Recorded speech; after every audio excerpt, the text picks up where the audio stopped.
another live stream broadcast or podcast, whatever that is, in the same day that I am actually already do this previously at, I don't know, in the afternoon perhaps, I'm not sure. So basically, I just finished the good behavior recording as well, even though I think it's still, in total, it's still less than 30 minutes, I guess, because I basically already do three recordings. So the first one is basically pretty short, it's only around 5 minutes. So the second one is around 15 minutes, and the third one is around 8 minutes, I guess. So basically, it is actually not supposed to be a long recording, but since I'm still in the sore throat, so yeah, I basically need to lower down my volume and also slowing down my face of voice, perhaps, I'm not sure. So basically, I just don't know what else that I basically want to talk about, because I actually wanted to prepare another native language podcast for the next season that I basically still need to prepare for around 40 minutes. But yeah, I'm just too lazy, and I actually wanted to do a karaoke as well, I guess, I'm not sure. But yeah, I think it will eventually be a very low prioritized content that I will try to utilize, because yeah, I basically try to utilize the karaoke content that's still so many, almost more than 300 recording perhaps that I basically need to utilize, and it is also not an easy one, because I basically need to inspect the element or even try to do something in order to get the raw files, the raw audio files. So that's the reason why I basically, one of the good behavior recording that I try to do recently is also already do before, so it is, but it's definitely faster perhaps, because I don't know whether the first one that I tried to do is actually during my sore throat as well or not. But yeah, most likely it will not, so that's the reason why it's technically not going to be a better video, or my personal improvements. But yeah, I don't know if it is technically try to be compared objectively, ignoring the condition of the sore throat, I don't know, or even try to assume that if I basically got the sore throat in both of my recordings, then yeah, it is it really better at the second times, or it is actually the same or even worse? But yeah, I basically try to be accept that, because yeah, for some reason, the reason why I basically tried to do the good behavior in the first place is basically just wanted to utilize my time in order for me to not regret for not doing anything in the past, especially when it relates to the life when you're already gone from this world, because yeah, that's the reason why I didn't expect anything. Yeah, so if no, yeah, if basically, if there is a view or a support, it will definitely give me more motivation to do another one. But if it is not have any view at all, I'm still have so many motivation to do another one, because yeah, it is not actually related to any kind of desire in this world, which basically wastes, because yeah, basically everything in this world are just temporary, and you will never get those thing, or take those thing into another life. So what else did I basically want to talk about? Hmm. So the native language podcast, the karaoke content, the good behavior.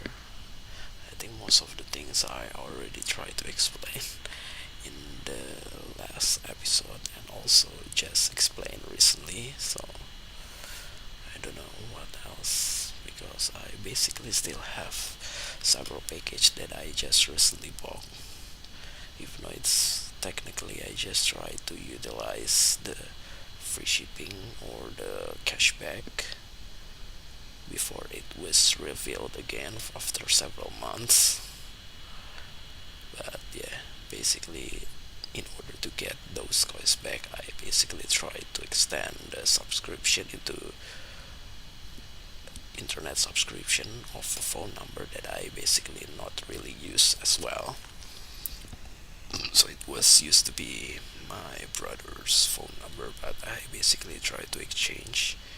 with my phone number because it was come from the same provider. And yeah, basically my brother wanted to change his phone number, and I basically want to keep his old phone number because I basically will not use that as my main phone number as well, obviously. So yeah, it was basically just for kind of like dummy account purposes or testing account or whatever that is, that basically unnecessary to do with those phone number. Even though I basically waste all of my quota because it was currently placed on the phone that I basically never brought it outside the Wi-Fi networks outside the home because I basically wanted to change the phone number from physical SIM into an eSIM, but I don't know. I just never got the information that it is already possible or not right now. So yeah, that's the reason why. And the last time that I basically tried to create this live stream, I basically got interrupted because yeah, the previous unintentional free time is actually pretty short than this, obviously, because I basically already waste more than half an hour, perhaps. I'm not sure.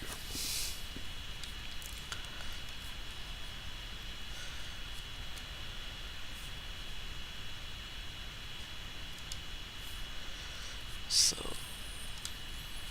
yeah, if those old number already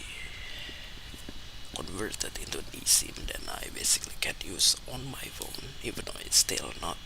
as my main phone number, but I can exchange it easily because eSIM is pretty good technology where you can basically put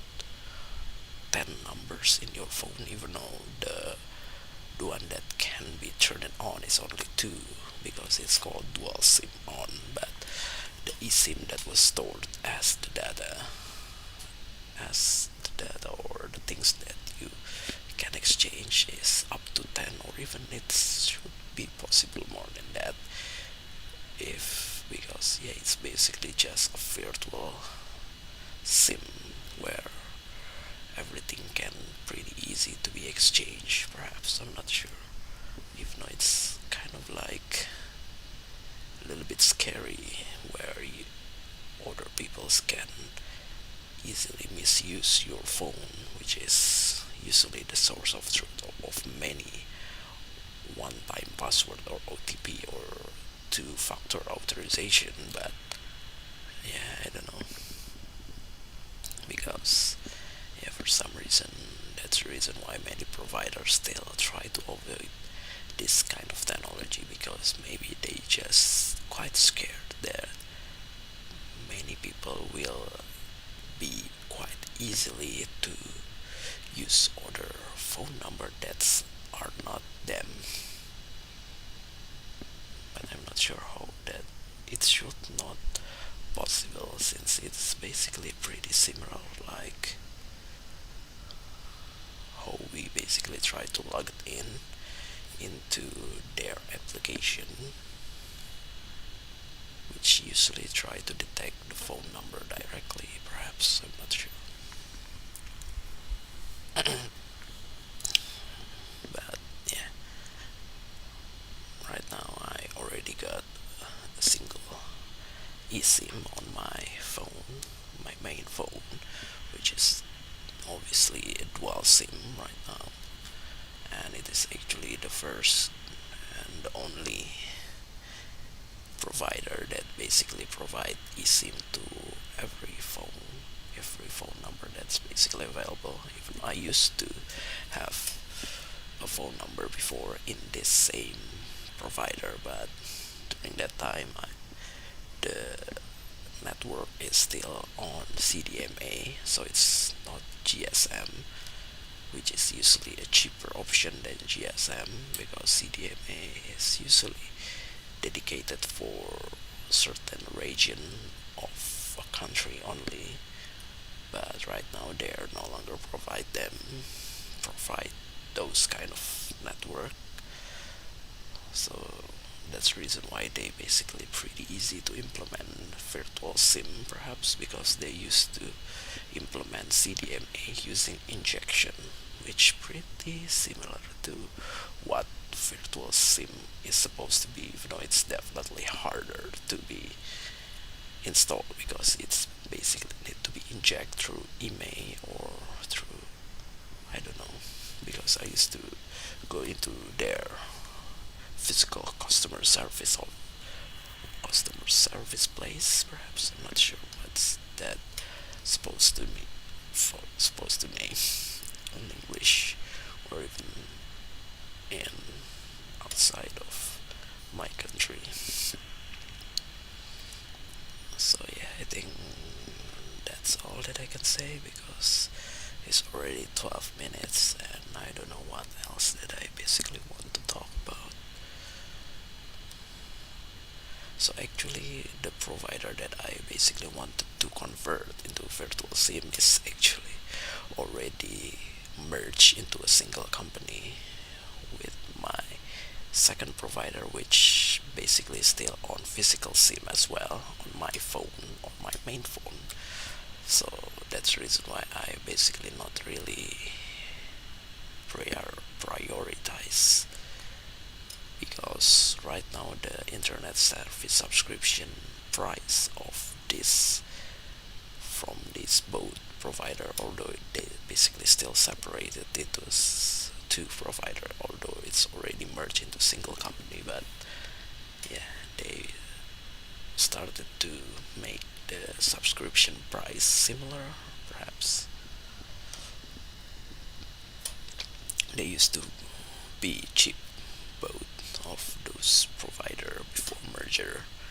but right now it's getting a little bit more expensive, I guess. But they still pretty cheap with consider with the other provider that's are more expensive, unless the virtual SIM one. But yeah, I don't know whether the it is actually, I don't know what's the proper word to say that. Is it really robust or is it really have the capabilities, have the enough capabilities to cater any kind of or many areas in certain or many parts of the region? Because yeah, even although I basically live in the central city, but yeah, there are still several blind spots, especially when you basically inside the basement or the place where the signal, the cellular network are blocked by a walls, concrete walls. So that's the reason why several provider try to install their extender perhaps inside the buildings,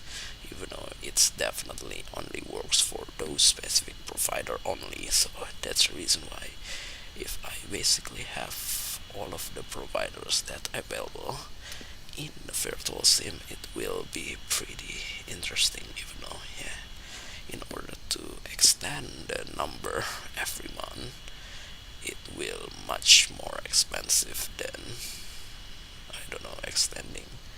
an internet subscription for a home, perhaps. Not sure. So yeah, I think that's all that I could say. Thank you.